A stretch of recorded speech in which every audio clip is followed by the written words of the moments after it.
And together with APSI, we are very delighted to have Professor Maria Repnikova.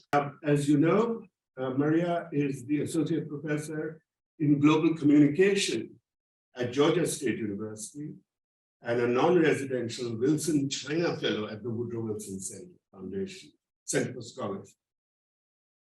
She is a scholar of global communication with a comparative focus on China and Russia. Her research examines the process of political resistance and persuasion in illiberal political contexts, of which we have many, drawing on ethnographic research approaches and extensive time in the field. Maria holds a doctorate from the University of Oxford, where she was a Rhodes Scholar, no less. She speaks fluent Mandarin, Russian, and Spanish, not Ukrainian. Latvian. Latvian. I forgot. The courses taught at GSU include international communication, Chinese media, politics and society, and communication in global context. And she has two books, one of Media Politics in China, Improvising Power Under Authoritarianism. And I put the same book for the second one, which you just finished. What is it called? Sorry. It's called Chinese Soft Power. So it's a Cambridge Element series book of global China, and it's examining the visions and strategies of China deploys for constructing its global image across. So it's called what? Chinese Soft Power. Chinese Soft Power. Okay, so on to you. Thank you very much. Thank you.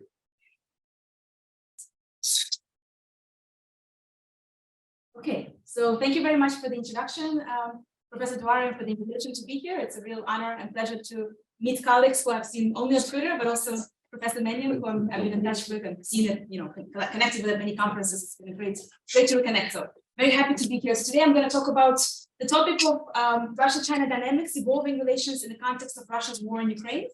And specifically, I will deploy the lens of political communication to examine how this relationship has been shifting and manifesting itself in this war. So to start with, in the past, let's see if this works. Oh, look, it doesn't work. Okay, sorry, I'm a little bit stuck. Okay, there we go. Looks like it's fine. Technical difficulty. So to start with, I wanted to briefly just give a little bit of context of why this topic is important, for us to think about and hopefully discuss and debate over the next hour or so. So in the past 9 months since Russia's aggressive invasion of Ukraine, the key concern of Western policymakers, of course, has been with trying to understand Russia's military capabilities, as well as trying to help Ukraine in its efforts for self-defense. But one other issue that has arisen as part of this conflict has been on China-Russia convergence.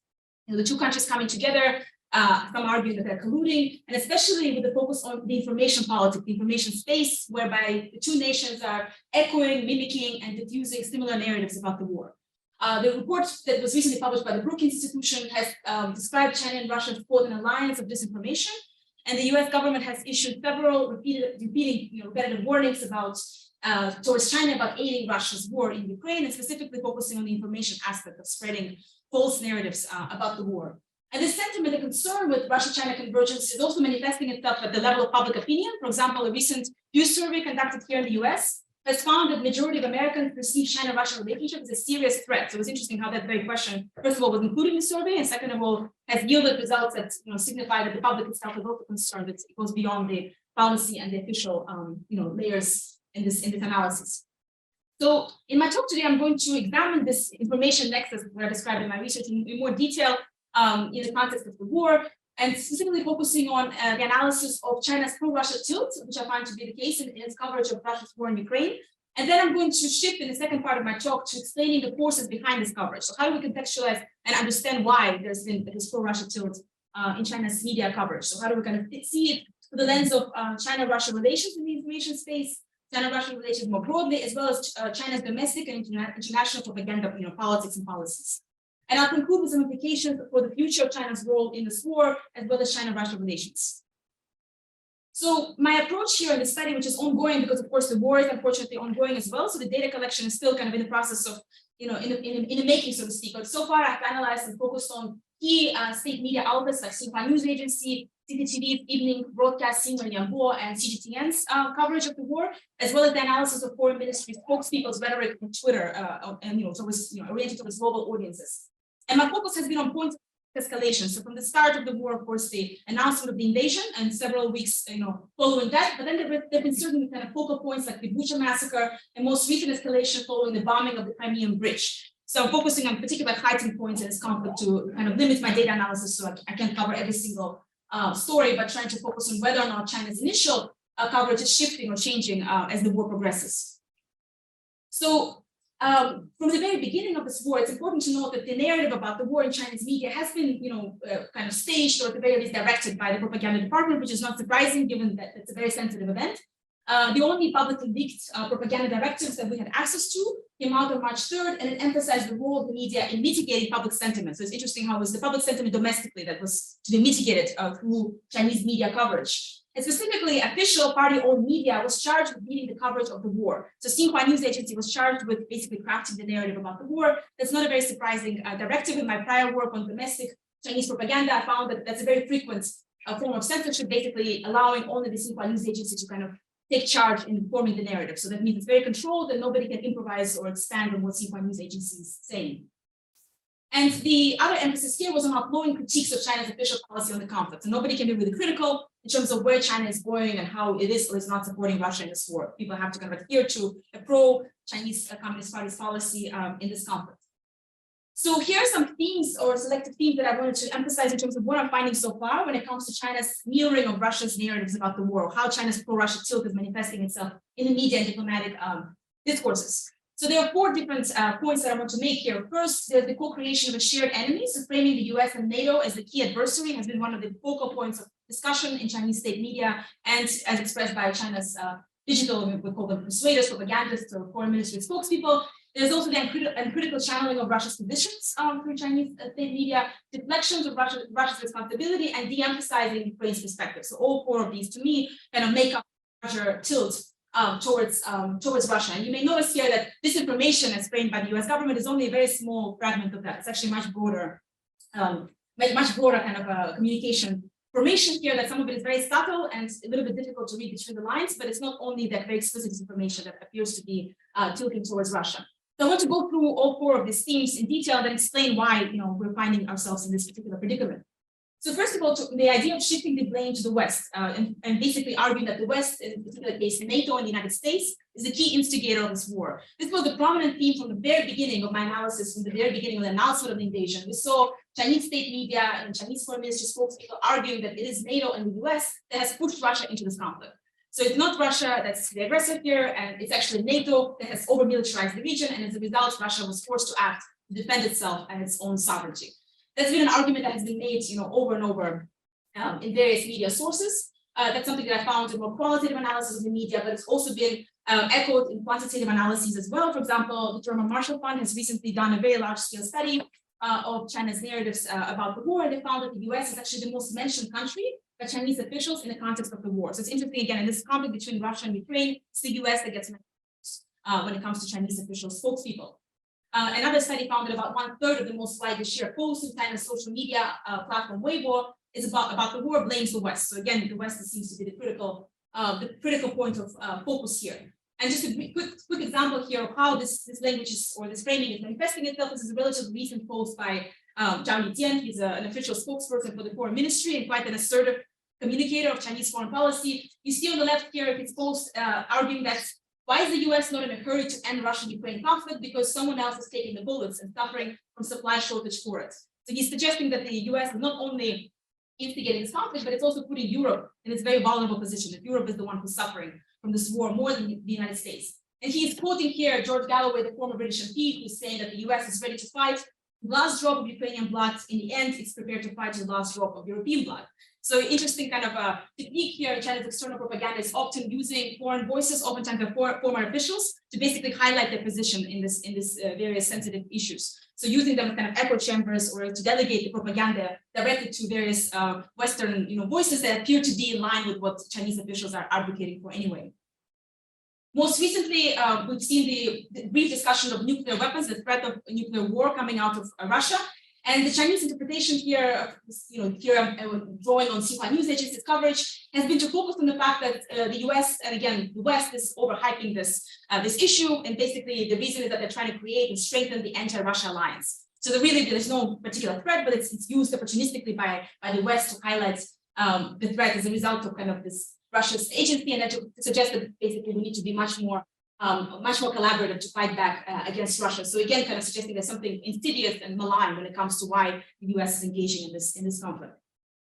And in addition to the kind of framing directly aimed at critiquing Western and specifically the US role in this war, there's often the rhetoric of applying double standards when it comes to talking about the US and the West more broadly as a moral agent or as a mitigator in the war. So for example, suggesting that, or often explicitly arguing that the US itself has been through so many different wars that it has itself led and fought and has yielded many, human rights crimes and atrocities. And so the US has no right to critique Russia in this war, or really anyone, because in and of itself, it really is it's committing its own war crimes. And that's been, kind of a typical technique that has developed in China when it comes to external propaganda over the past, I would say, 5-10 years. The double standard rhetoric and positioning the US as an immoral actor in international space. So shifting towards other ways in which the propaganda tilt has occurred or is manifesting itself. The second theme here is the uncritical channeling of Russia's positions in this war. So from the very beginning, China's state media has directly and uncritically publicized Putin's rhetoric, such as denazification and demilitarization goals when it comes to Russia's invasion. These languages was translated into Chinese and used, again, without particular critical prism. More recently, however, there has been the use of the term war itself as opposed to only military operations. There has been some shift in Chinese official narratives, but still a little bit echoing Russia's official discourses. And we see here also an over-reliance on Russian official voices and footage. So when I was analyzing the reports, especially Xinhua and Yanbo and CCTV, I found that they're drawing constantly and almost exclusively on Russian sources, Russian state media sources, official spokespeople, not so much sources coming from Ukraine itself or from any Western media outlets. Let me just show you an example of that. So this is a recent example of drawing on Russian sources. It's a report that's came out with Repnikova, and it's looking at the bombing of Crimean Bridge and basically arguing that everything is kind of almost back to normal, things are restoring themselves. And you see the highlights in red are all the Russian sources that are being used in this report, and only a couple of them are actually using sources from Ukraine. So there's a really kind of exclusive focus here on echoing and deploying Russian sources.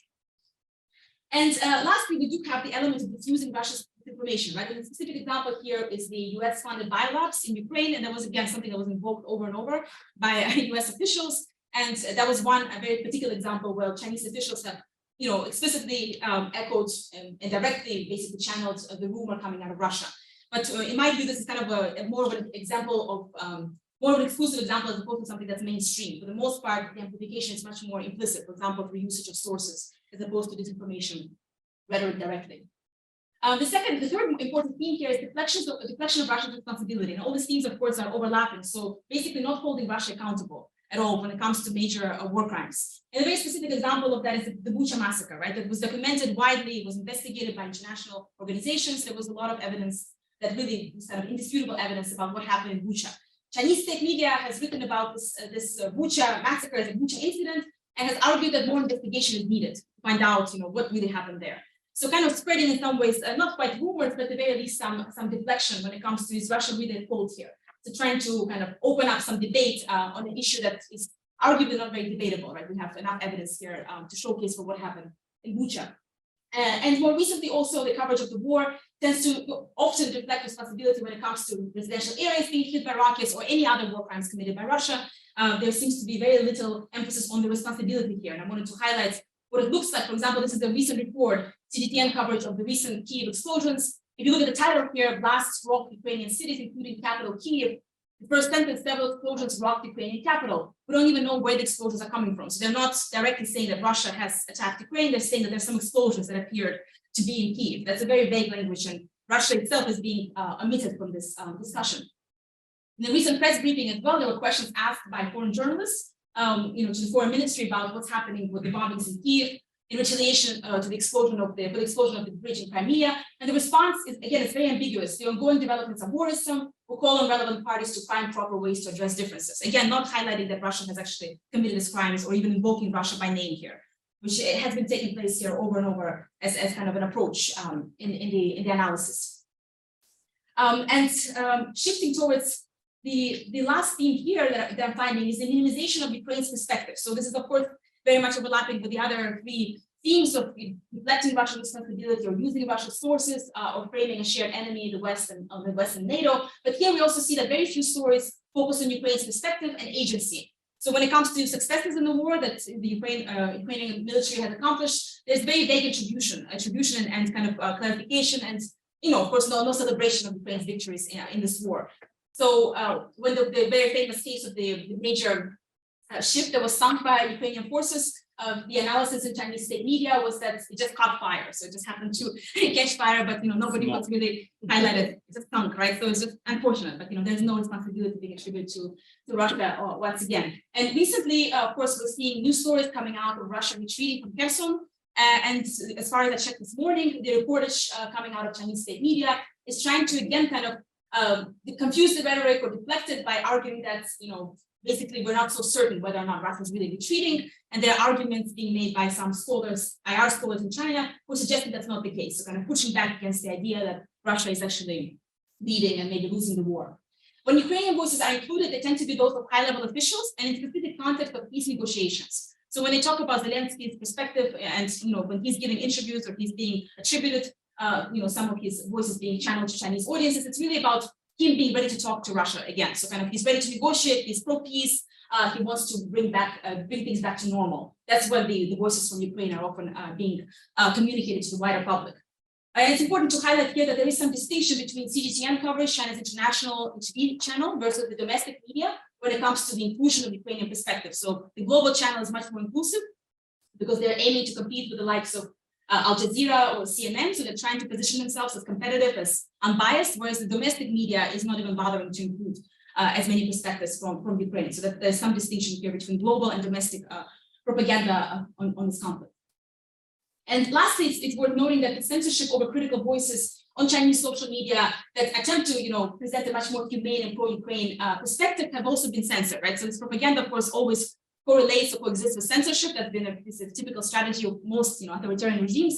And in the context of this war, in the first few weeks, there have been some interesting petitions that were diffused and spread around social media to organize and galvanize for different perspectives to be communicated about the war. Those perspectives have now been largely obliterated on social media. And one interesting voice, Wang Dixin, who is based in Odessa, he's a Chinese kind of social media celebrity who's been documenting the war through a very different lens from what we see in Chinese state media. His account has also been deleted and basically censored. So he has a very active YouTube channel, but one has to go through VPN to access the channel. And basically, unless you go through all those steps, you cannot really see what he's posting in terms of the more uncensored and very raw version of his own life in Odessa. And his perspective is very strongly pro-Ukraine. Before shifting into explaining why we see this pro-Russia tilt, I want to briefly talk about some divergence in China's coverage. So it's not completely mimicking everything that Russia is communicating about its war. For example, there's been no official endorsement from state media to official spokespeople to Xi Jinping himself. We didn't see and hear about an official endorsement of this war. So I think that's important just to highlight that there is some distinction here in terms of how far this propaganda goes. As I mentioned before, there's been some limited coverage about the war and the specific voices of Ukrainian refugees, but also the damage that has been done and carried out by Russia's aggression that's been filmed through CGTN. And also we see some interesting slight divergence across Chinese official voices. It might be performative, but still worth noting. For example, Li Jianshu, who until the current Congress meeting was the third highest ranking party member of the Chinese Communist Party, was visiting Moscow in September. He said that China, quote, understands and supports Russia. And this narrative has been widely spread on Russian media and social media that China stands with us because this very high ranking official has expressed his support. But then we have the meeting between Xi Jinping and Putin at the Shanghai Cooperation Organization a few weeks later, where Xi Jinping does not mention Ukraine at all. And Putin actually offers to clarify China's concerns about the war. So we see that there is clear kind of unequal dynamics that are taking place as part of the summit. Putin appears to be implicitly apologizing for causing concern to China. And certainly there's no expression from Xi Jinping that he understands and supports Russia. So very different voices coming out of two different leaders. Obviously, Xi Jinping's voice is more significant here.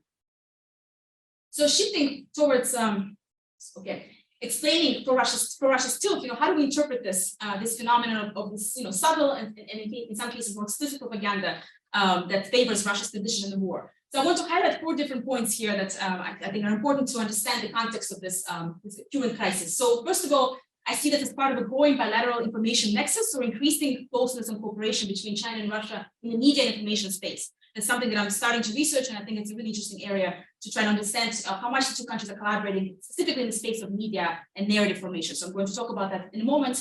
The second important, I think, way to think about this is that it could be seen as a signaling strategy that masks the limited tangible assistance to Russia. So friendship without providing tangible assistance when it comes to military or economic resources from China to Russia in the context of this war. Thirdly, it's part of appealing, appeasing, and mitigating domestic public opinion. So I think domestic public opinion is also a very important segment of the story, or why we see this particular narratives emerging from China. And finally, it's part of China's wolf warrior diplomacy. It's a genre that's much more assertive, anti-American, anti-Western, that unfortunately has taken over a lot of the diplomatic communication coming out of China, or, across the board, not only in the context of the war, Russia's war in Ukraine. So going deeper into this, 4 different factors. So first of all, when it comes to the growing information nexus between Russia and China, so we hear a lot about their increasing economic ties and trade and security relations, and as well as personalistic ties between Putin and Xi. But we also see some convergence when it comes to its communication approaches, strategies, and visions. So when it comes to visions, what I find interesting, having analyzed a lot of high-level speeches coming out of Xi Jinping and Putin over the past decade or so, focusing specifically on external propaganda and strategic communication, and there's some convergence when it comes to an aspiration to really rebalance and push back in Western hegemony when it comes to global communication space at large. So Chinese officials refer to this as discourse power, like the right to speak in the international system, that China does not have enough of, or doesn't have significant space to express itself and to be influential as a persuader in the international media, scene. And Russia has had this grievance for much longer. So starting with Putin's kind of 2012 or so era, when he was facing protest movements across Russia against his rule, against his corrupt regime, he started to really orient himself against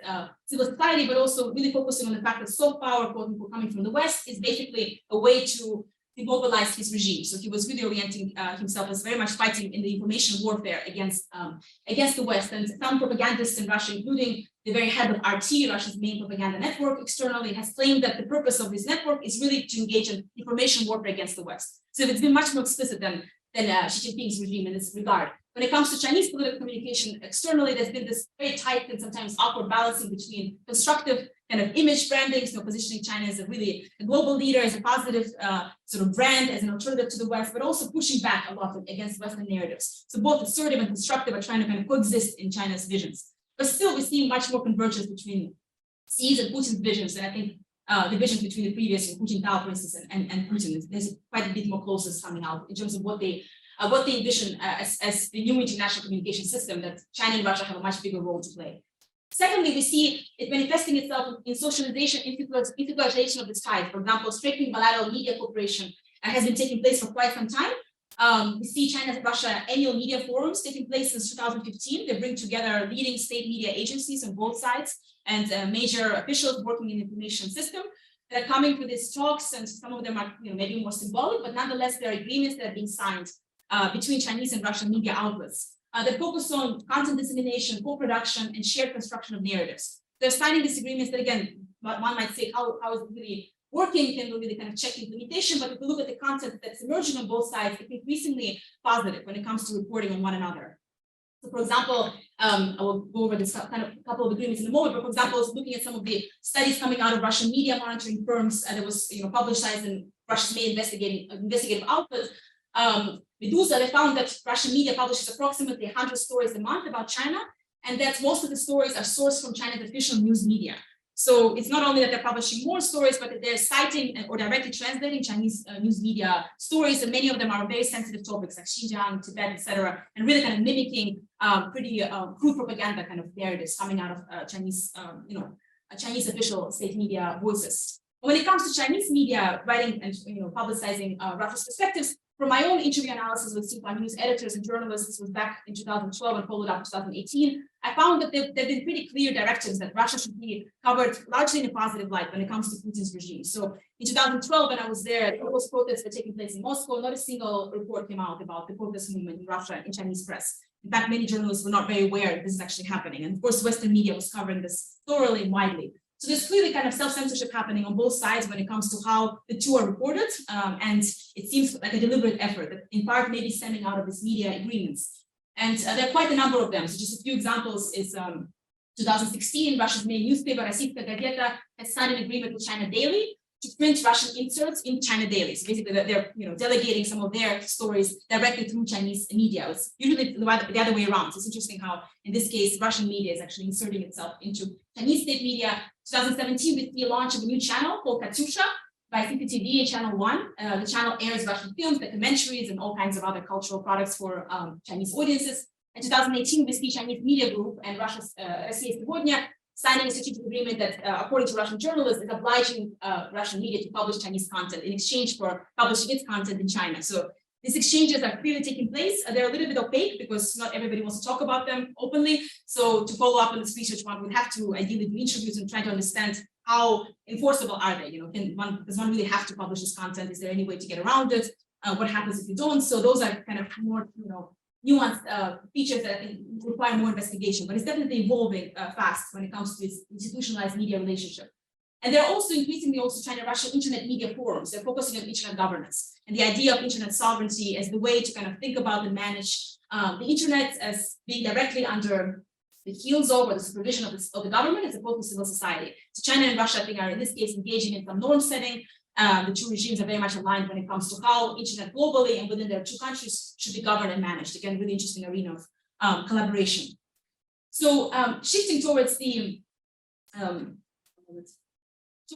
signaling mechanism. So why would this kind of approach of Chinese state media or propaganda, in terms of tilting towards Russia, what would be signaling when it comes to support for Russia? So in this case, I think it signals that there's a discursive support, performative support, suggesting that China is still a friend of Russia. It doesn't want to break this relationship. They've signed many different agreements together.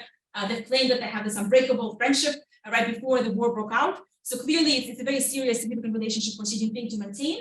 But it's a fairly low-cost maintenance in this case. So there's no real evidence that China has been tangibly supporting Russia in this war. So for example, when it comes to military or economic assistance, thus far I haven't seen empirical evidence suggesting the Chinese government has stepped up and basically directly aided Russia's war efforts. In fact, many Chinese companies have withdrawn from Russia. For instance, Huawei, according to latest reports, is set to leave Russia. And most exports have been halted. It's been a very major tech player in the Russian context. So it's interesting how we see this kind of abidance by Western sanctions on behalf of the Chinese regime, in part out of fear that they might be implicated in the future. They don't want any more economic instability given the slowing down of China's economy, zero COVID policy domestically. They don't want to take additional risks. So it's a very cautious approach when it comes to economic assistance. At the same time, China does continue to purchase Russian oil and gas. According to the latest numbers I could find, a total of $51 billion of purchases since the invasion began. And that's about 21 billion more than during the same time period from previous years. So clearly a massive increase in imports of oil and gas here. But I would argue that its imports are still unlikely to offset Russia's economic losses in the war, including the losses that it's experiencing from Western sanctions. So there is definitely some indirect assistance going on, but not so much in the military sector or for various Chinese companies, primarily through imports of China's oil and gas. So that's what we see on the tangible front. The last 2 points I wanted to briefly talk about is how this pro-Russia tilt is also kind of telling us, or quite telling in terms of China's domestic propaganda and external propaganda practices. When it comes to domestic propaganda, we see that pro-Russia coverage and especially the emphasis on anti-Western framing is quite appealing to the increasing trend of digital nationalism in Chinese social media, space. Something that I found really fascinating in the first month of, analyzing this narrative about the war is that the coverage or, the very popular commentaries on Weibo are very similar to what state media was actually positioning and telling as a story, focusing on NATO, focusing on the West as the key instigator here. Society and the state seems to be kind of converging when it comes to this nationalistic perspectives and positioning the US as the fault here, as the guilty party in this war.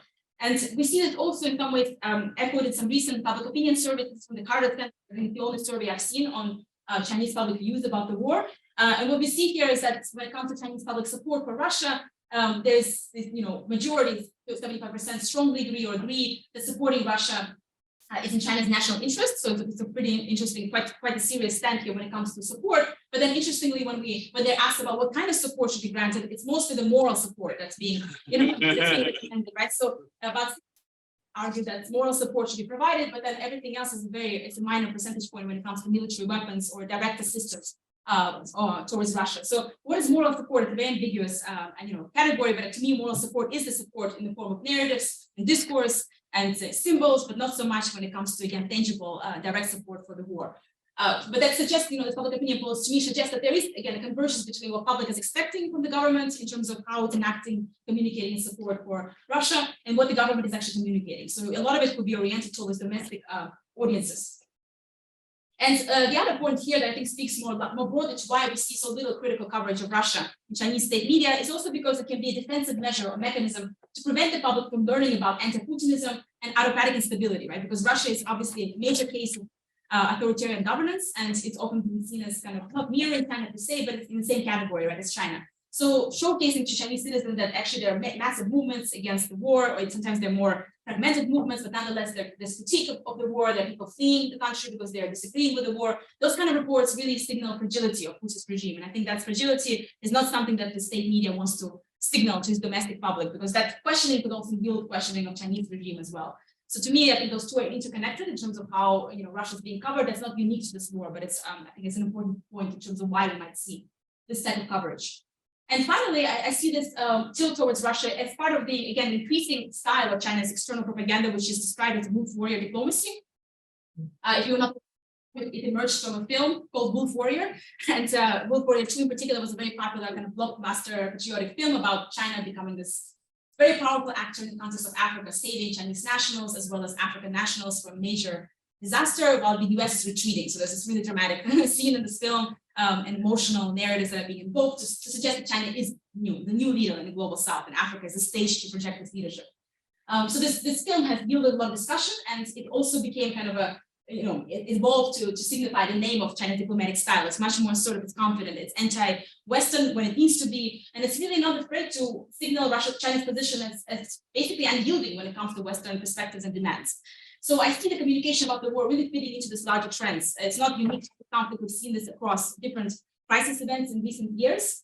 And I think some Chinese officials deploy this anti-Western framing. It's also opportunistically as a way to signal their patriotism, their alignment with the Cuban political system that's increasingly becoming more coercive, and there's very narrow space for debate within the system when it comes to the media bureaucracy as well. So I think much of it is also signaling to the higher up officials that they're doing a good job, that they're communicating the messages that the government wants them to communicate. So there could be internal reasons as well for why some of these officials are carrying out this much more assertive style of projecting this anti-American sentiments in light of Russia's war in Ukraine.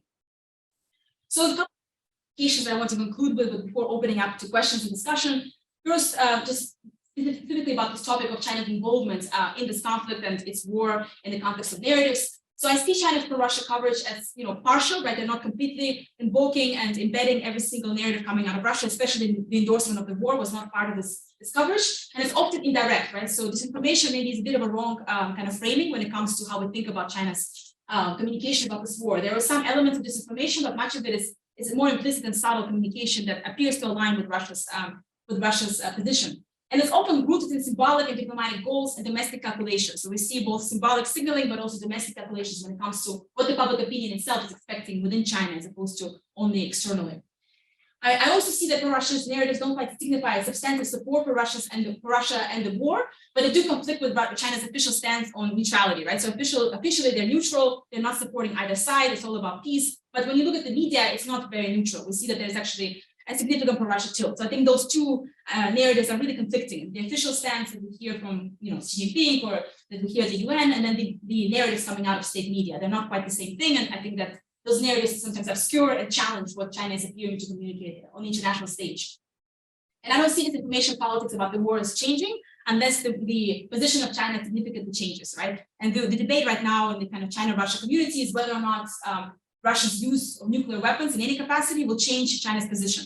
And some argue that it would, because it would fundamentally change the security balance that China is facing in its own neighboring region in Southeast Asia and Asia Pacific, and it will then condemn Russia when it comes to this war. Others argue that it might still stay kind of on the murky middle ground unless the usage of those weapons is quite extreme and large scale. So if it's very small scale so-called incident, right, they would probably stay a little bit more quiet, but if it's something large scale, they may speak out. All of it is very speculative, so I have no answers when it comes to how China may behave, but the red line appears to be very much tied to the question of nuclear weapons, and there's a lot of debate about how China will go if this does occur.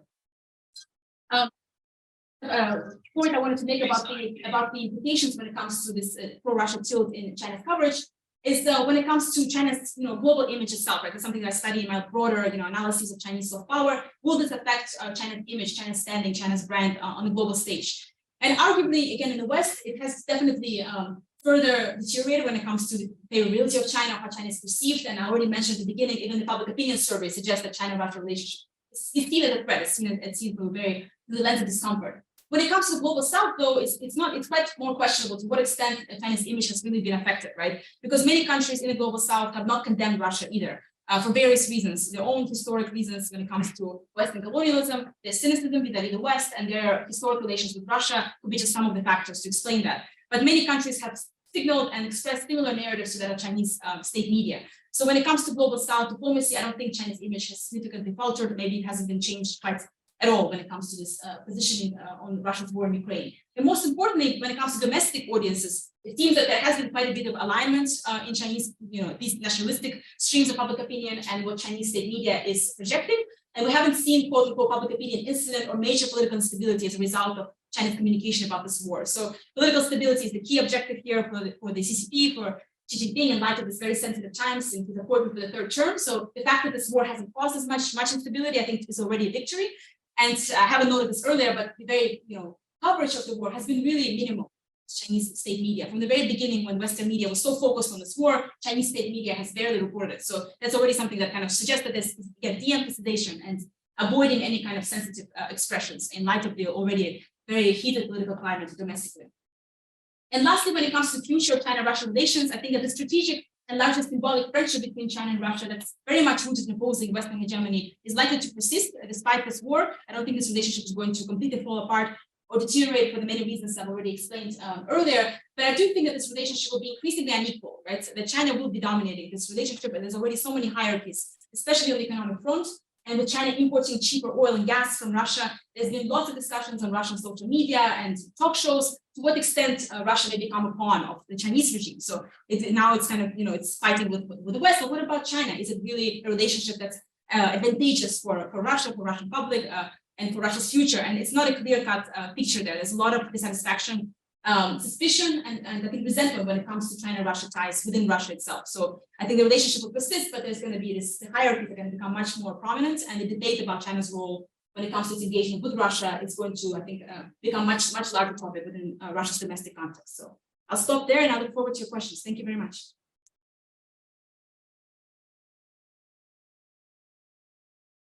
Maria, I'm sure you've given us a very exhaustive account and also given us a lot of tips about what is happening in China and your own questions. Sure, yeah. I'm happy. I have two questions. The first is about, you said there is 1/3 of the Weibo comments are pro-Russia. That seems to be a low figure compared to the other, the other charts that you showed, which is like 60% of the people want to provide more support for Russia. So does it mean 2/3 of the Weibo people are pro-Ukraine or neutral? So just to briefly respond to this, this was a very specific survey that was only carried out, on the time frame of a couple of weeks. So I wouldn't take it as an exhaustive kind of measure when it comes to 1/3, right? This was the approximation they found. This was actually a study carried out, delegated through CNN and research body within CNN that was carried out the survey. And I think the data pool, was really focused on very specific limited time frames. So it could be that that's why we see the contradiction between the two when it comes to public opinion polls versus this 1/3 figure. But I agree, it can be seen as a bit of attention with one another. Yeah. Thank you. My next question is, so I don't know if you follow the person on the journalist on Twitter, Julia Davis. She translates state media from Russia daily, and and she has exposed how the state propagandists in Russia, they deny the Bucha massacre and so on and so forth. But and she was censored by Russia because she had exposed. That's what they say in their country domestically. So given this, I'm really curious, why did the CGTV, state propaganda in English, why do they propagate their actual, it's not their actual stance. Why do they propagate a pro-Russia stance on the internet in the English language, especially if this is contradicted to their actual neutral stance?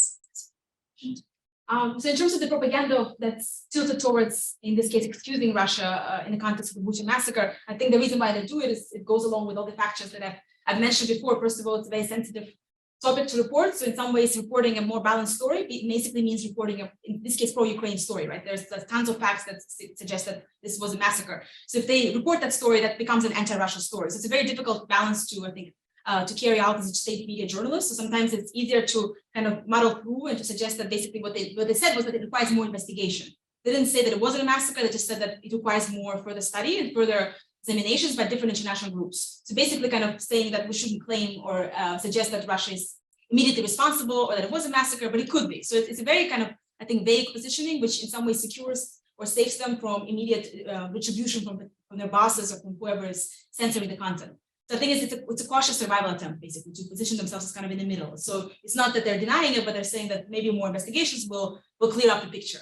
But how they will clear it up, nobody knows. So it's a very ambiguous narrative that I think is used deliberately by these journalists as a survival mechanism, in my view, in terms of remaining in their jobs, essentially. Thank you. Oh, Adam. Oh, hi, Maria. Hello. Thanks for your presentation. Really interesting. And also, I love your usage of Zhao Lijian retweeting this former British MP on Twitter. I'm just curious, when you're doing your project, have you observed a pattern of Chinese officials using quoting foreigners in terms of trying to increase their persuasion?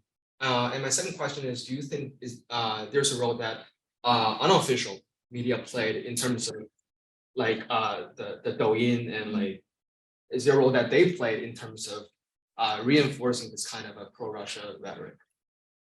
Thank you very much for the questions. When it comes to the use of foreign voices, I think it's a very typical now kind of deeply embedded propaganda technique that I've observed in other cases as well. For instance, during COVID, propaganda or persuasive narratives for global audiences. There were often citations of experts working for WHO or other international bodies that justified or amplified China's position that it's doing well in managing the crisis. So they really tried to incorporate as many foreign voices as possible. And I think there's also a hierarchy of which foreign voices get to be cited the most. You know, if they're high-ranking officials coming from Western liberal democracies, it gets more cachet than somebody coming out of maybe a small country or developing country. So I think there's kind of a hierarchy of who gets to be quoted on what. But overall, I think this delegation and promotion of China's narratives through other voices, through the others, so to speak. I think it's a very deeply embedded technique now. In the context of my other research on China-Africa relations, I find that oftentimes journalists who are coming for trainings from African countries to China, they're also tasked with writing reports and stories and giving tons of interviews to Chinese state media about their experience, about China-Africa relations. And for the most part, they're very positive interviews, you know, how much China has accomplished, how much is teaching Africa. So critical narratives and questions never really kind of feature in those interviews. So I think it's a very interesting technique, and it dates back into the Mao era.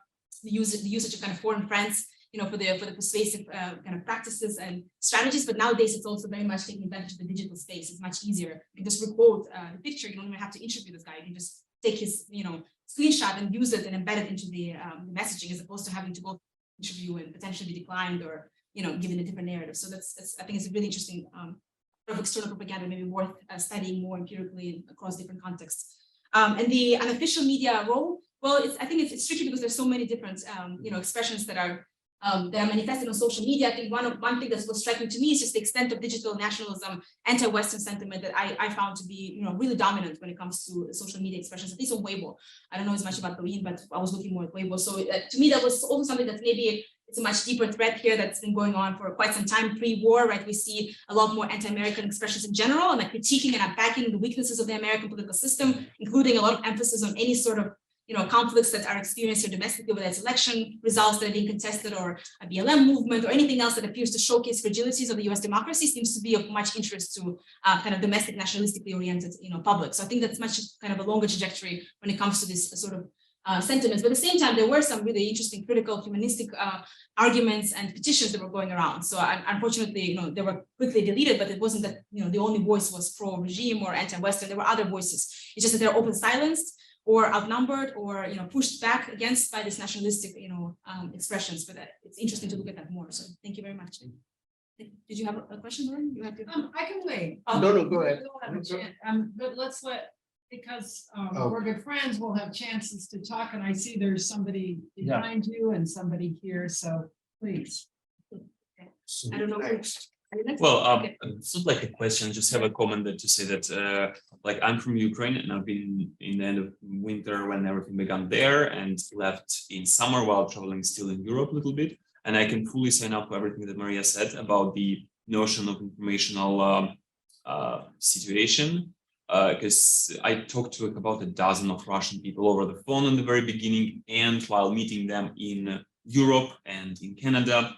And this is just so much, as you said, mirroring voices, the softening the different stories, you know, the craziest if you talk to, you have like a relative in Ukraine under shelling in a bathroom because this, you know, have two walls, so it's like the safest place, over the phone with the dad who is in Moscow, and the dad in Moscow saying, hey, no worries, our boys will come and liberate you. It's like, yeah, thank you, we don't need your help, we're doing just all right. So I had some conversations like that, and indeed, that's just what you said, everything is so much exactly the cases, and it's such a beautiful highlights of this bigger perspective of Russia and China. So thank you. Yeah, thank you. I mean, you know, this may be slightly unfair, but I know you're also a you know, work on the developing world and China's relations and so on there. So I actually have two questions. One is more directly is what is the defense? And nowadays we're hearing a lot about what is it called? Defensive security, right? The idea that there's a possible threat and so on. A defensive sovereignty, I think it's called, something like that. So what are the basic arguments that the Chinese are making, and are they identical to the Russian arguments about, you know, why this is not an unjust war, even if it is not a just war? So that's one kind of question. The second has to do with the developing world and China's role in it. As you said, I mean, I think you were careful to say that they don't necessarily agree with China's position, and especially Africa, I think we're talking about here. And I know you worked on Ethiopia in particular, the Renaissance Ethiopia. And you know, I was wondering how much, for instance, what is the viewership of CGTN? And what is the kind of social media that goes out to the developing world? Because you know, we had a student who studied Wolf Warrior, and it became clear to me that Wolf Warrior 2 was very popular within China, but nobody outside China saw it, right? So, I mean, you know, what is the kind of, so I'm trying to ask how much they actually converge with China on this, and how much is their own thing? Okay, so in terms of the first question on defensive sovereignty, or what the arguments that I guess Chinese government is positioning to claim that maybe this war has some justification, has some legitimacy. The arguments are quite similar in terms of the self-defense and sovereignty arguments that Russia has been also, you know, putting out and framing, that it needs to basically protect its borders, its territorial sovereignty against NATO. The incursions of NATO is an international institution that's been over-militarizing the region, especially Eastern Europe, and it's been doing so unfairly for many, many years, and Russia has been voicing its concerns over and over, and nobody's listening. So these kind of concerns have been also mimicked and echoed in the Chinese official, you know, discourses and narratives. At the same time, of course, a very tricky question of sovereignty, because China at the same time, you know, is very concerned about sovereignty claims across its own, you know, regions. And recently, just when in Xi Jinping's trip to Kazakhstan, first trip abroad, he was really emphasizing to the Central Asian leaders that, you know, we're standing behind your sovereignty. You know, we're always going to be standing by you when it comes to protecting your territorial sovereignty. And there was all kinds of mimicry and cynical commentaries on social media about, you know, you didn't really exactly do this with Ukraine. So how can we trust you to protect us, you know, when you haven't really acted in this way? When it comes to Ukraine, you seem to have, you know, led this very ambivalent stance for a very long time. That stance is not going away. So I think it's a very conflicting, contradictory stance when it comes to sovereignty. They have mimicked some of Russia's position carefully, again, not endorsing invasion at the same time. So there's some room for self-defense, but at the same time, recently, again, Xi Jinping has spoke out against the use of nuclear arms, nuclear weapons, and, you know, calling on peace. And there's some signals that maybe China wants to be more actively involved in peace negotiations, something that may be a welcome, you know, thing, or maybe not, depending on how it actually resolves itself in practice. So it's a kind of a conflicting, I think, a communication when it comes to territorial sovereignty, especially because of its own concerns with its own sovereignty, but also the way it communicates its support for sovereignty of other nations as part of the BRI. Have they been pushing it in the last few weeks as the Russians have been? in terms of the defensive security or whatever. not as much. So Russia's mass mobilization of its troops to fight in Ukraine has been also underreported in Chinese state media. Very little mentions that it's happening, but kind of vaguely so and not in much detail. So it seems like if anything, they're trying to kind of downplay the war. It's going on, but it's sort of to mitigate, to minimize, to make it a little bit less prescient in the consciousness and communication with Chinese audiences. And the second question was different in terms of the kind of the effects of Chinese state media and social media communication towards audiences in global South. For the most part, the existing surveys and data from ethnographic work to from my own work to more survey work suggests that it's not very effective across the board. So first of all, there's very little recognition of Chinese state media. So if you ask like a room of, for instance, officials, and I have done so in my interviews in Ethiopia, a room of elites who've been traveling to China for trainings, you would think, of course, they know CGTN, maybe they watch it occasionally. Many of them just never heard of CGTN. And Xinhua News Agency was even less, it's like, oh, this agent, what is this? So if you remind them what it is, oh yeah, I've heard of it. But it's not something that they regularly check or that they, consume on a routine basis. So they maybe have heard this symbol of China's communication apparatus externally, it's part of its kind of arsenal, but they haven't really fully, engaged with the consumption unless they work in the media space, then they might be consuming China-Africa stories and sometimes they reprint them.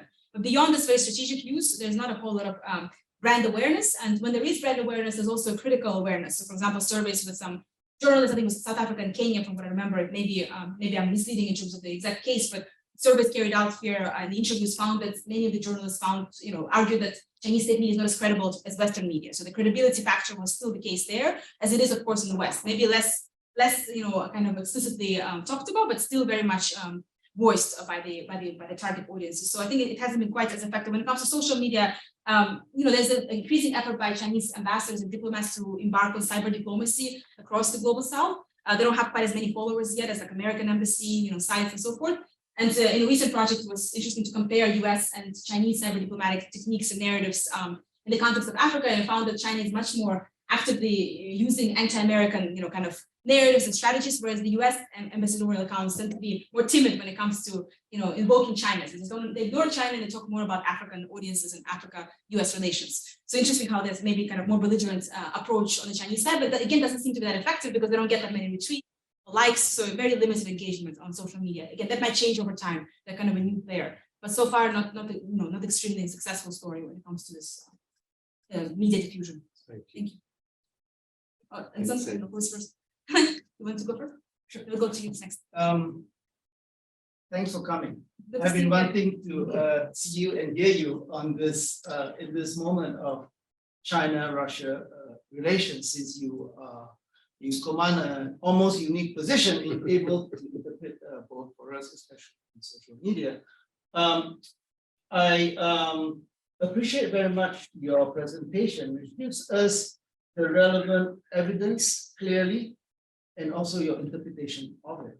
I think your interpretation is, if I can characterize it, very clear in that official stance of neutrality, but actual practice is divergent, slight bias to Russia. Yeah. Okay. Yeah.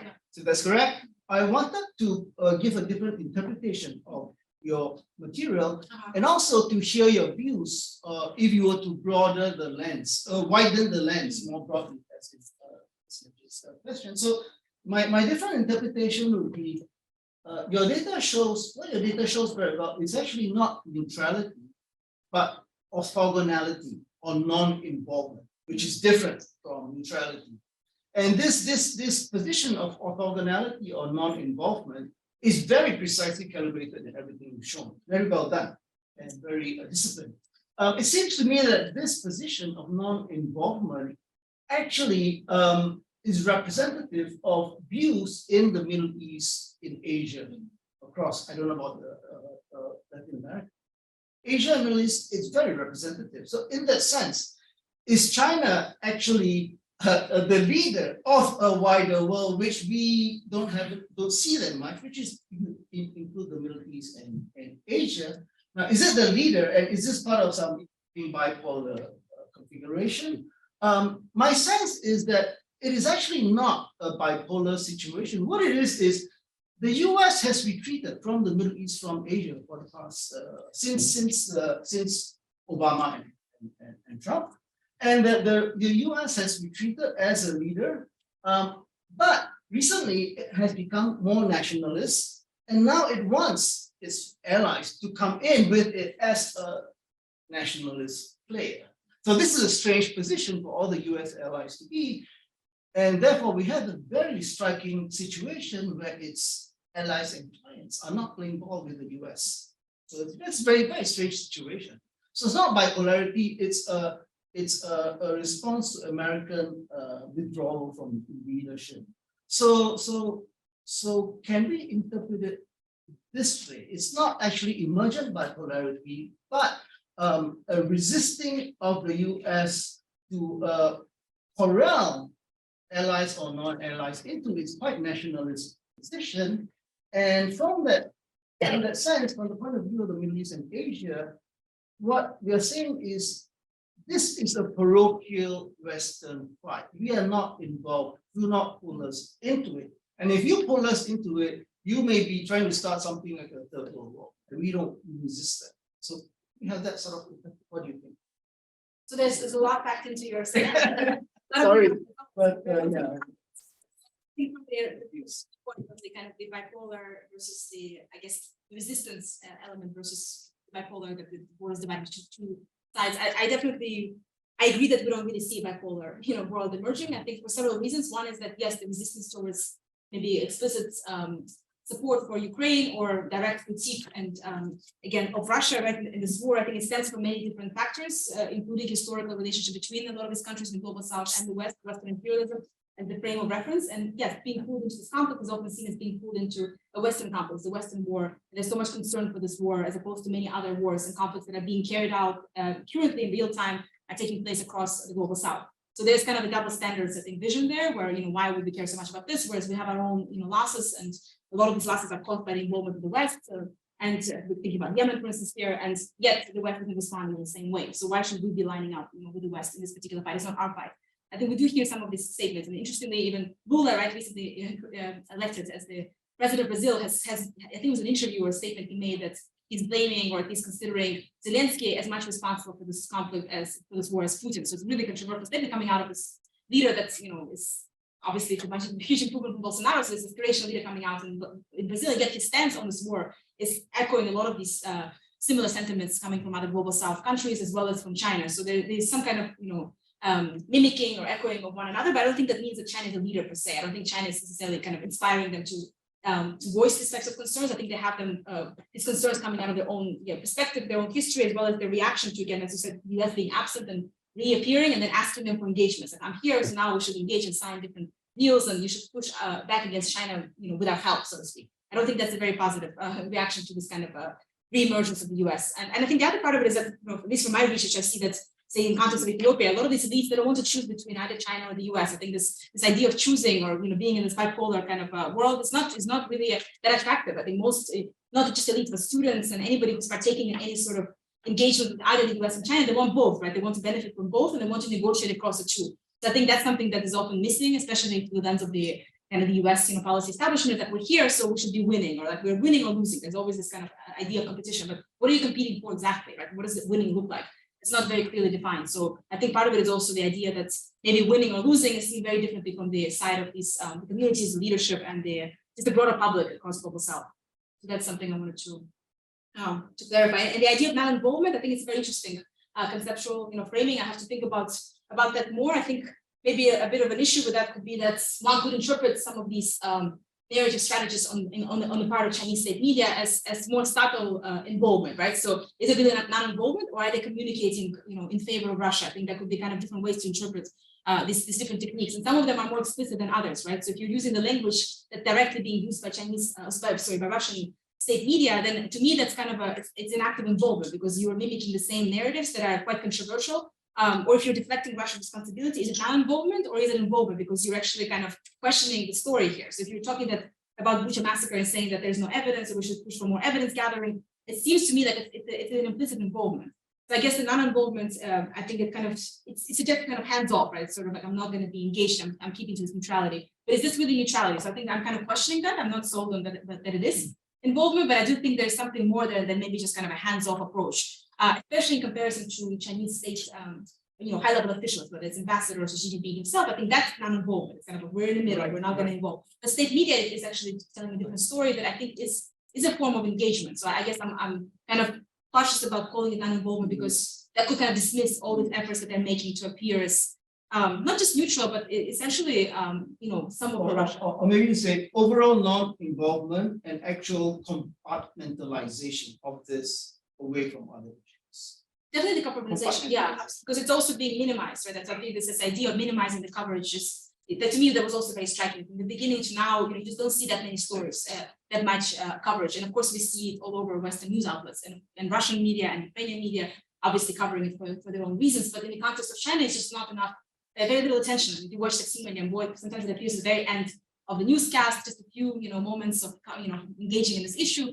By the way, this is what's happening. It's a major international story, but not in China. So that definitely is a strategic choice on how much to cover and where to place the coverage itself. Thank you.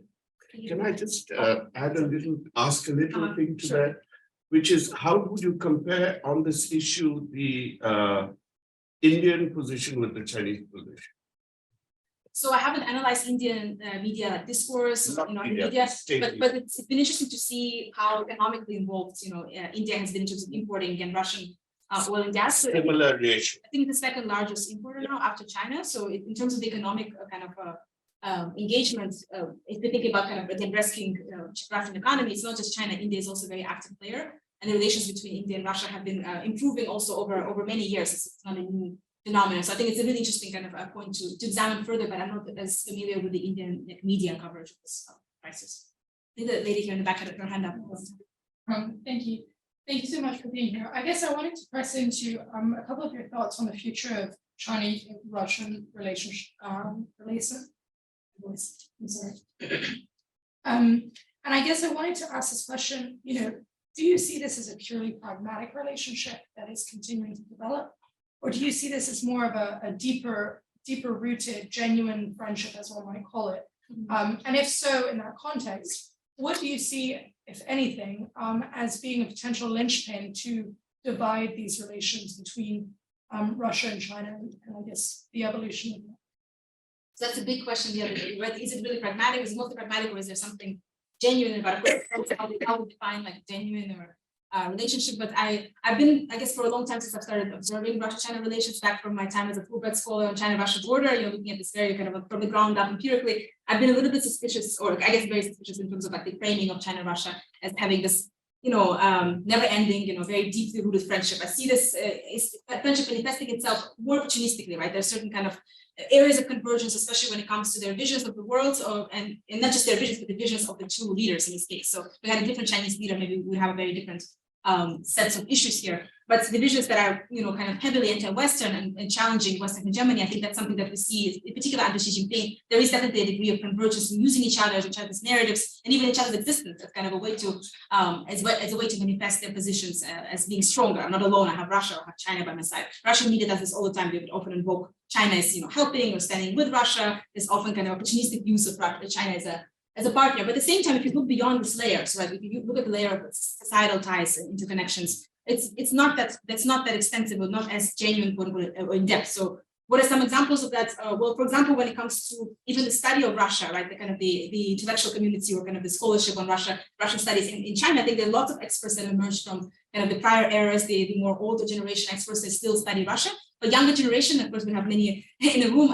Correct me if I'm wrong, but I haven't met that many students who are very interested in studying Russia or Russian politics or Russian language, kind of engaging with Russia as this really strategic allies. It's a really exciting context to go to, and many who go for various reasons, including business reasons, have complained of being mistreated, of encountering racist treatment from Russian police, for not being welcomed, for being alienated, and so forth. So on the kind of societal level, I think there's quite a bit of disconnect between these two countries, and a lot of mutual suspicion. I mean, it just takes one trip to the border to see how different two sides really are. And on the Russian side, the suspicion and fear is of China overtaking Russia. And something that was really fascinating to me in the past month, there was this great cartoon series, Masanya, I don't know if anybody follows it. It's a kind of basically comic production, right, on different issues. Some of them are quite political. And the recent production was on the war, on Russia's war in Ukraine. And basically their way of engaging with Russian public and trying to facilitate them empathy for Ukraine was to highlight the different scenario, to basically scenario that China is occupying Russia. So the whole cartoon was about China is occupying, the whole Russian Federation. And you see this, TV screens and all kinds of voiceovers, and everybody go outside, everybody hide, and this kind of voice of Chinese leader. It's not Xi Jinping per se, but some kind of Chinese leader, basically kind of, talking to the Russian public and ordering them around. And this was like a widely watched, a serious segment that millions of 5 million views from last time I checked, and 50-something thousand comments on this particular video. But the interesting thing to me was that this was the story that was speak to incite empathy towards Ukraine, and China is occupying Russia. So clearly that fear, that resentment is very much there at the kind of public societal level. And a number of very popular novels have recently come out as well that are also kind of futuristic novels that are positioning the future of Russia as being under the heels of China, essentially. So this kind of visuals are not always communicating policy papers or political science articles, but they're communicating popular culture. And to me, that's also a signal that it's not really quite a smooth or genuine or multifaceted relationship. There's a lot of fear and mutual distrust when it comes to China-Russia ties. And even on the Chinese side, during at the beginning of the outbreak of the war, one interesting comment I encountered, or that was invoked many times, was that it's time for us to take back the Russian Far East, the land that China has lost right to Russia unfairly. This is a good time. Russia is weak, so let's take back the territory. So on that side, there's also that sense that this was unjustified, that Russia took over this territory, and we're stronger now. So why should we be so kind or so kind of giving towards Russia? So I think there's a lot there to kind of untangle. That's something I'm also doing as part of this project, is looking at these other layers of this relationship that are not quite as strategic, quote unquote, or as official. So thank you for. In 2014, I saw some jokes after Russia took Crimea about Russia taking back Alaska. Yeah, all kinds of interesting finishes.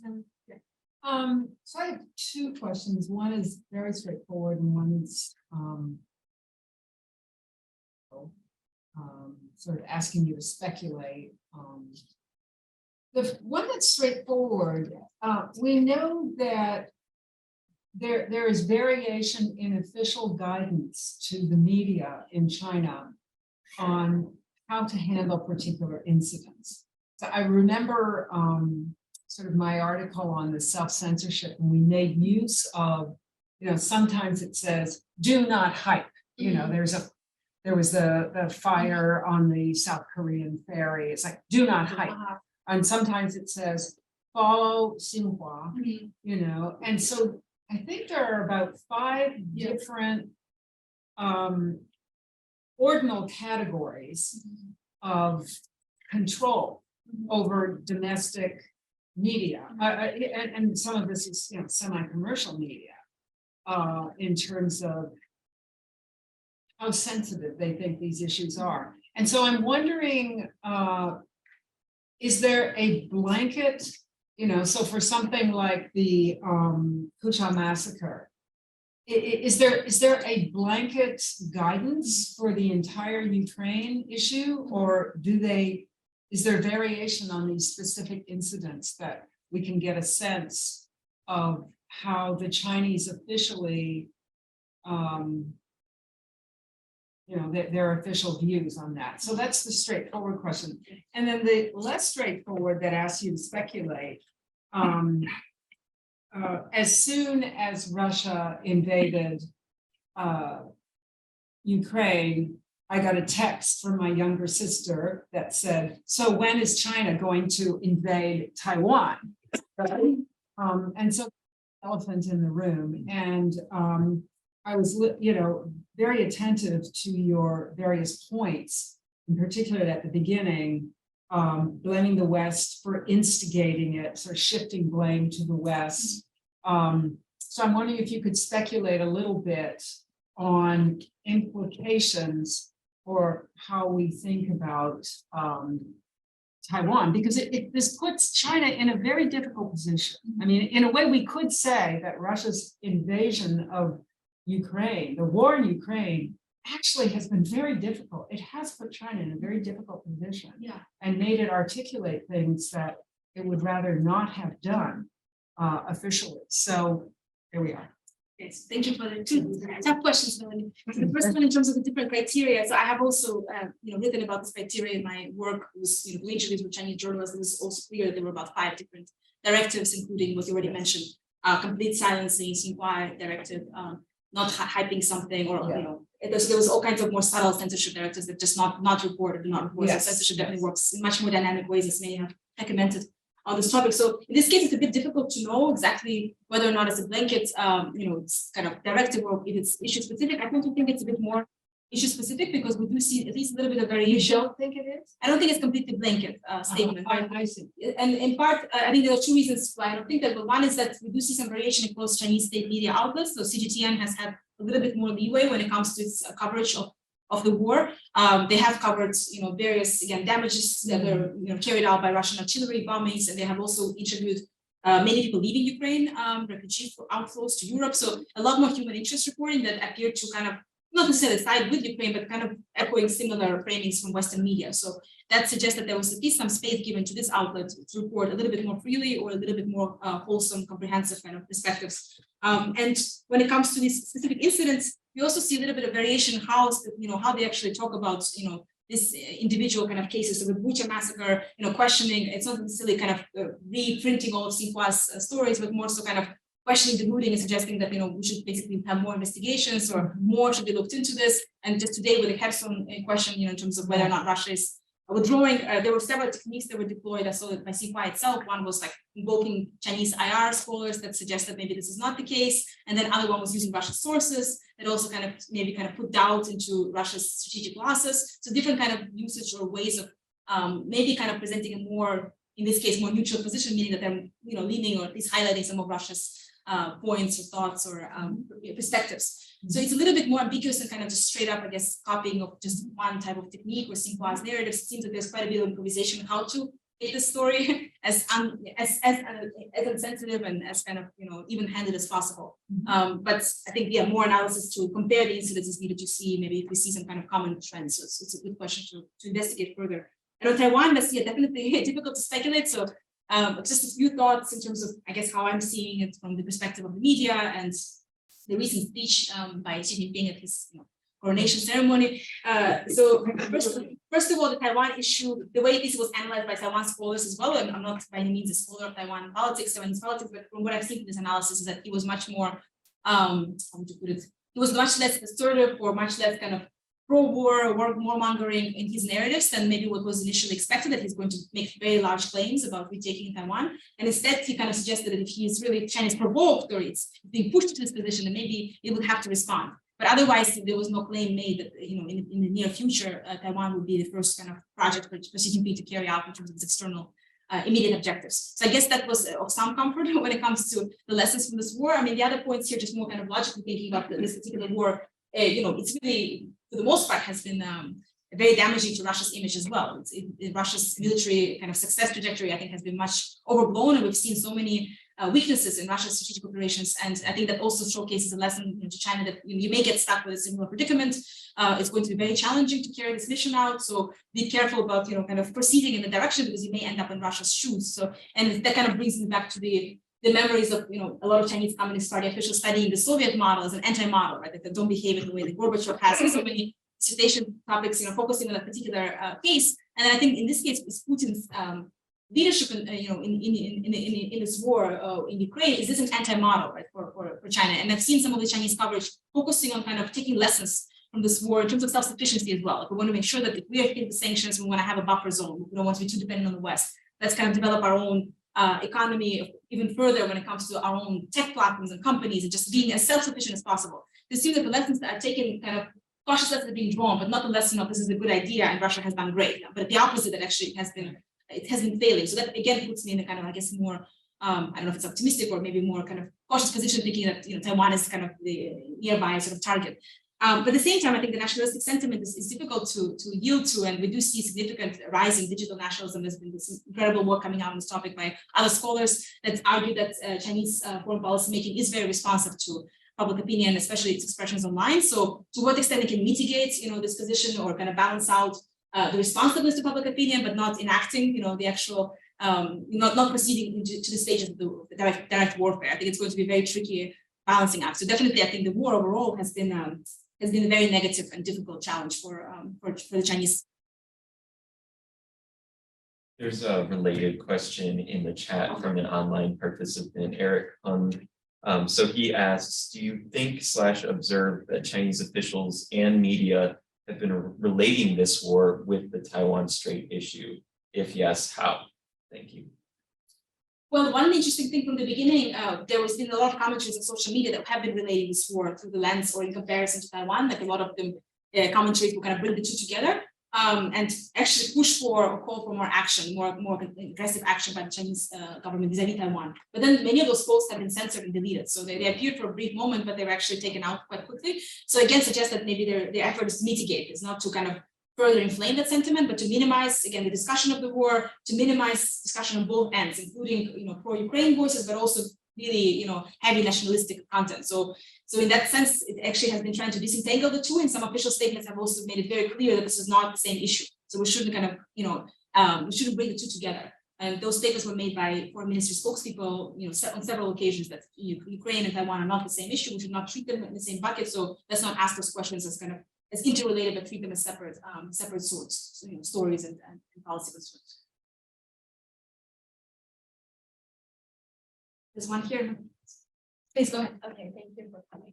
So I still remember on like February 2022, February 24th, the Chinese embassy in like announced that if we are going to if some of the Chinese people in Ukraine are going to leave away, they should specifically highlight their identity to showing their Chinese citizenship. For example, hanging the Chinese flag. So I would say that is kind of really amplification of the warrior diplomacy. But just 2 days later, there has been an abrupt change of this kind of narrative. Like they said, the Chinese embassy say that the Chinese citizens in Ukraine should hide their identity, which means that they should not hand on the national flag anymore. Yeah, so that is a kind of change which raised my question. The first question is Chinese diplomatic strategy stable or shifting during the kind of long process of the Ukraine war? And the second question is, to what extent do the diplomatic relationship between China and Ukraine influence the Chinese maybe soft pro-Russia diplomatic strategy? Thank you. So thanks for the vignette or the analysis at the beginning about the different strategies, kind of the flip side of the flipping of strategies, the treatment or Chinese public or students present in Ukraine, like how they should position themselves. So when it comes to the policy, whether it's stable or shifting, so overall, I mean, when I look at specifically communication about the war in state media and by foreign ministry spokespeople, I do see some significant continuities. So a lot of the trends that I've explored today, they appear to be kind of invoked over and over or present over and over during major escalations, even just now, again, checking the latest news, whether it's about Kherson or nuclear war announcements or threats, we see very similar communication techniques. So I see some kind of sense of continuity when it comes to how this pro-Russia tilt is being overall communicated, in a very subtle, ambivalent way. So I think that seems to be significant continuity. At the same time, we do see some softening of the tone overall. So for example, calling for peace, calling for negotiations, and there's been recent meetings, at the very least, I think, online between some Chinese officials and Ukrainian officials, and more talk about kind of, maintaining that relationship. So again, that kind of suggests that there's some thinking about your second question about how do we balance these two relationships out. And of course, relationship with Russia has been much more prominent when it comes to these considerations. But I think there is some attempt to try to mitigate, to balance between the two. So there is some softening and some more openness, and it seems like, again, calls for being even in charge of these peace negotiations are relatively new. So that could be considered to be a change. But overall, when it comes to communicating about major war crimes or major escalations of the conflict, I see the same techniques applied, throughout this, the past 9 months. But again, I need more to analyze more empirical data to kind of confirm that it's really the case with more incidents being included. But for now, what I'm seeing is more continuities than changes. Thank you very much. You had a question? Yeah, so your presentation, thank you for your analysis and for being here. I was wondering if let's say there a hypothetical scenario where the national security advisor for the United States or some group of Western countries calls you and says, hey, like you've done all this work on this, what should we do in the face of this? I'm just curious if you want to riff on that for a minute and step out of the analyst, whatever you'd like to say. I mean, I know it. Yeah, I mean, it's a tricky, yeah, it's always difficult to imagine yourself in those, I guess, positions or. It happened to be nice. Oh, I haven't, yeah, sometimes. Not too often, but yeah, with this particular, the question of what should we do? I mean, I guess one point I would make is that focusing so much on China's kind of spread of disinformation in the context of this war is kind of counterproductive, because first of all, it's not really focusing on this large-scale disinformation rumors quite that much. It's only one specific example that I think was really blown out of proportion, and in a sense, it didn't really give much room for engaging China into an alternative position. So at the very beginning, it was the interpretation that China is really spreading disinformation of Russia completely and unquestionably and critically. And as a result, there's nothing we can kind of say except criticize and say, you shouldn't do this. Basically, it's all about kind of sticks in this case. Don't do this or else, you'll be punished by sanctions. But there's very little kind of cooperative techniques. Like if you do become more, balanced, we can kind of engage you in some form, or maybe we can introduce you or include you in some form of negotiations or something that maybe will give China an interesting role as a conflict mitigator. That hasn't been done. At least I haven't seen any discussion of that. And when it comes to its position, especially at the official level, not quite the media, of trying to remain sort of neutral or calling for peace, some of this could be interpreted as also, it's not as for Russia as it could have been the case. So maybe one could take a more positive spin and once again try to engage China more into some direction of change. But the overemphasis on this particular aspect of disinformation, I think it was blown out of proportion. I don't think it's very productive to kind of really emphasize that particular aspect quite so much in official narratives. And I think this threatening tactic did not work when it comes to just threatening China not to share these narratives overall. I don't think it's been very constructive. So I would probably advise them against that and against this kind of overflaming of China's techniques, in part because also it's not very effective. So because Chinese state media, as Professor Dwara asked, is it really effective? Nobody's really watching Chinese state media very closely when it comes to the audiences. So when it comes to the actual effects, is it really changing anything when it comes to public perception? It's not that much. So in a sense, it's not really that threatening of a technique. So maybe we should kind of take it in a broader context and not emphasize on that particular point quite so much. That would be my first point of advice, but I would have to think more if I'm invited there. So please. I'm very curious to ask you about US media. Yeah. Because we've been saying the US position, the Russian position, and so on. Early on, in the US, you had John Mearsheimer and Henry Kissinger having a very different opinion and actually explaining this whole situation and so on. And you would get, for example, Amy Goodman giving out this sort of line. But overall, the US media space, there's a national in which Kissinger and Mearsheimer are completely radicals. Right. And this is in a state which is not an authoritarian state. The media is private enterprise. It is competitive. So how does this huge, almost, 95% national consensus get generated in such a free media space where the ominous Greece interpreters such as Kissinger and Mearsheimer are completely marginal? How is this possible? Well, I don't know how marginal they are because they get, at least on social media, they get quite a lot of attention. And then I think Mishmar just went to visit Hungary, right? So he's having a lot of attention there as well. Orban. Thank you. So he's starting to go for. But within the US, Yeah. they get more press in Hungary and probably China than in.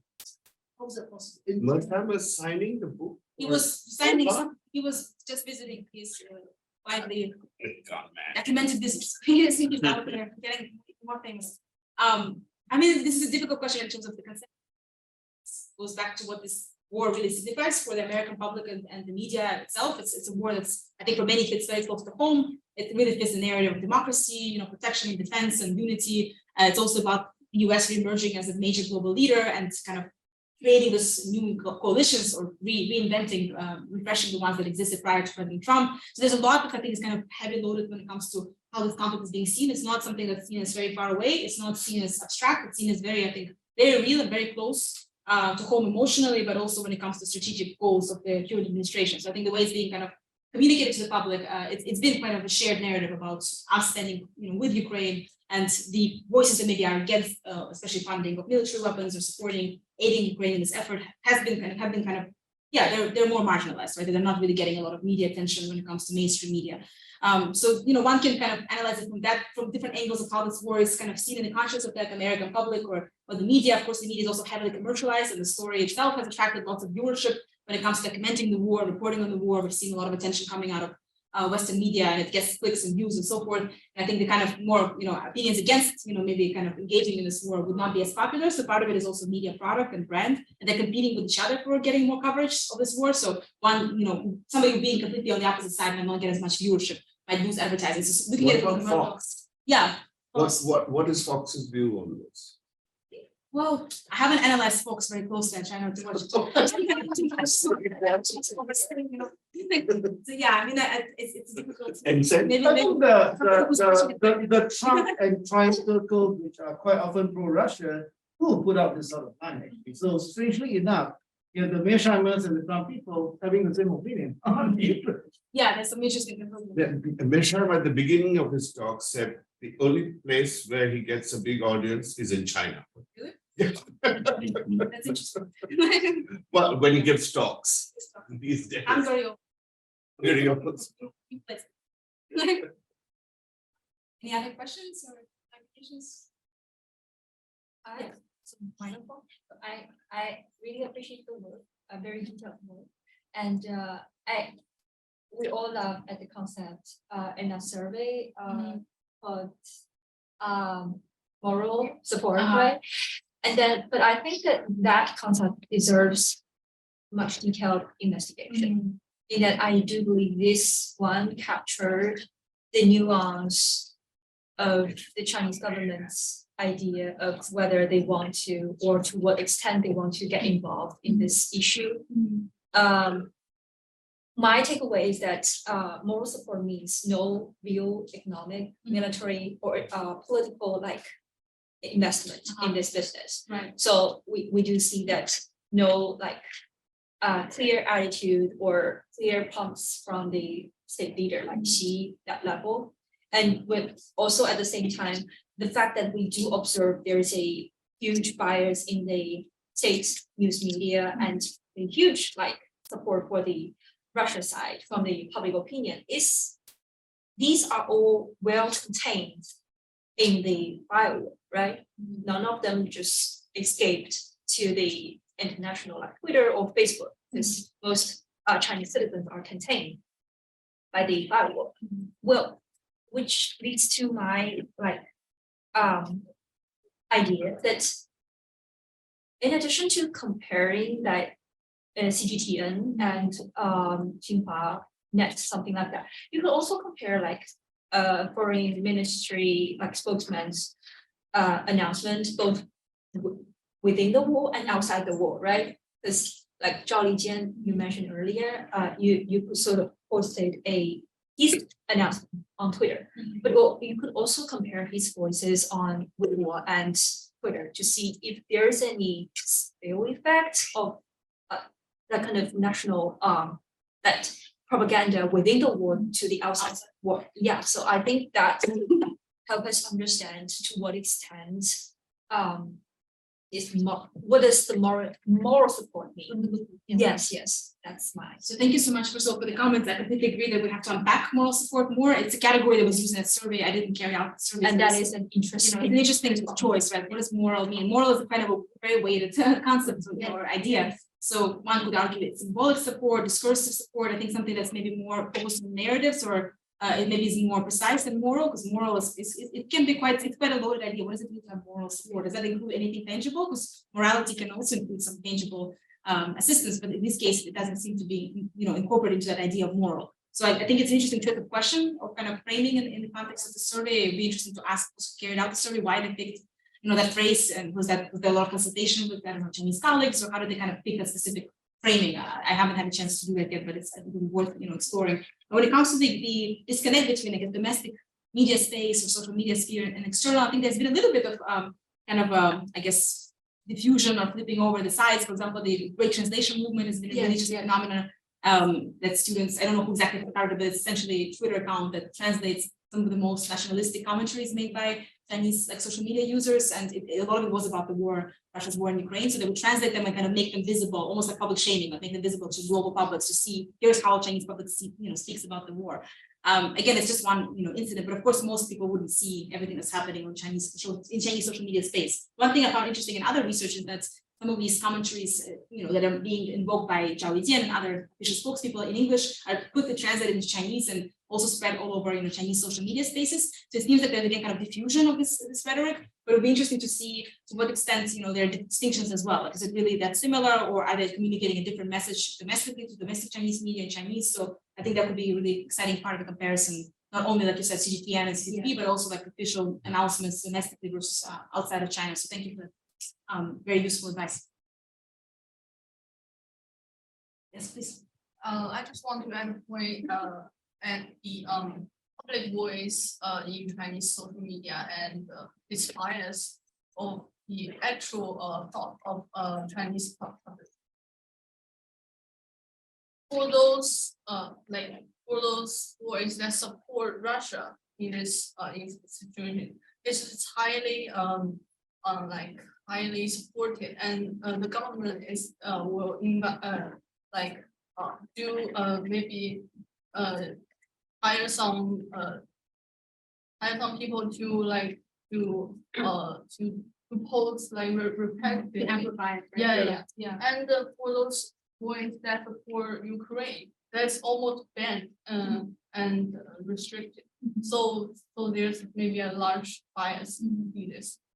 Yeah, so that's very important comment always about any social media analysis. I think it's inherently only capturing a very small slice of public opinion. So we can't equate the two, and by no means am I attempting to do that in this case as well. This is mostly about state media, official narratives, but looking at social media as well, I always qualify that this is a very specific glimpse of public debate, and of course it's a heavily censored platform. So a lot of this is not just censorship, but like you said, amplification, retweeting, reposting. I saw at the beginning of the war, there was quite a lot of this kind of interaction between official state media platforms and voices and unofficial, just social media postings that were again more nationalistic or pro-Russia or anti-Western, that would get amplified and retweeted. Whereas the ones that are again more humanistic for Ukraine would get kind of downsized or overshadowed. So it's not necessarily deleted at large, but somehow kind of overflooded by other content. So I think it's absolutely the case that it's a biased, space. It gives us a certain slice of, how this information politics really works, given these conditions, but it's not necessarily representative of the entirety of public opinion. Again, even the survey, it's hard to tell how sensitive this kind of survey when it comes to the current political climate. In the past, I would say it's not that sensitive, but currently everything is very sensitive. So I don't know how, honestly, one can engage with these questions about support for Russia in this war, or, one could argue that maybe somebody or many people might not be as upfront or sincere in terms of their responses to this kind of survey questions. So there's also that aspect as well, how wholesome is this? But again, that's all we have. So we're kind of operating from the data we're able to gather, and because the field work is so limited as well, it's very difficult to go beyond, these very selective sources, but always have to acknowledge the limitations of them as well. Thank you for the comment. Are there any more? If there are no more, we've had a very extensive discussion of the papers. So thank you all very much. And thank you.